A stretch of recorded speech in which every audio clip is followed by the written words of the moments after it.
Hi folks, I'm Mitch. Welcome to my workshop, or at least my garage today. I'm going to be doing a series of videos on making this Asian inspired nightstand, and I'm doing that along with Chad Stanton, and it's something slightly different. I'm going to be doing one video, then Chad the next, and then back to me again. So if you want to follow along with everything in the build for this particular project, then you'll need to watch both of our channels. And well, we'll try and make it easy for you by putting links in the videos, because the easiest thing you can do is just to make sure you subscribe to both of us. So, where are we going to begin? Well, today's kind of an introduction. I'm going to talk you through, first of all, the design, and then through some of the materials I've got, and we're going to start doing some rough cut. Not having designed anything in the Asian style before, I looked at a lot of pictures on the internet, slept on that, and then came up with a couple of designs. And discussing those with Chad, we finalised on this one. I hope that the upturned breadboard ends, the lattice effect rails, and the heavily flared curved legs set this aside from normal Western style. Blowing the model apart, we can see exactly how all the components go together to make the nightstand. And as you can see, the joints are fairly traditional, but there is the option to change many of these for more modern methods, such as loose tenons, dominoes or biscuits. When it comes to fixing the top, I'll probably use buttons like this one here. However, there are options for this as well. Material wise, I'm going to be doing most of it in Meranti. Now I've got some dark red Meranti and also a piece of light red Meranti. The light red is a lot easier to shape quickly, so that'll be really useful for those shaped front legs. The rest is really great for joints. And you know, although there's a colour difference here, I'm going to be colouring my piece, so hopefully I can not necessarily match it exactly, but at least blend them in nicely so it looks good. Now you've noticed on the plans that there's a drawer in this build, and to keep drawers working well you need to have a good carcass for them. So the shelf, which is a box and takes the drawer, that needs to be nice and stable. So one of the things I'm thinking of using for that is a veneered MDF or veneered plywood, so quite a stable material. Subsequently, I took a second look through my stock of sheet goods, and so I'm going to use this piece of veneered chipboard. That's going to be absolutely ideal. I'll make a start on this, cutting it down into some rough lengths. Initially cutting to rough size has at least two advantages. First of all, it proves you've got enough material to make all your components. And secondly, it means when you're trying to make accurate cuts, you're not struggling to control overly long or heavy boards.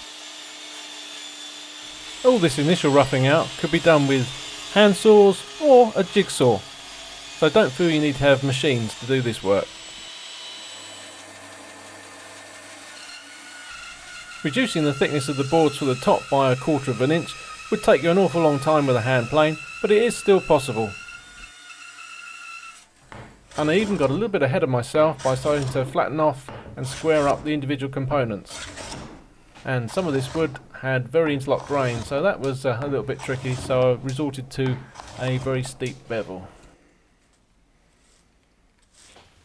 So that's all the rough cutting done. I'm making my top actually out of 4 boards rather than the 3 in the plan, just because of the availability of the material. I've got a piece here to make the winged breadboard ends on it. Got pieces for the drawer, so a drawer front, back and 2 sides.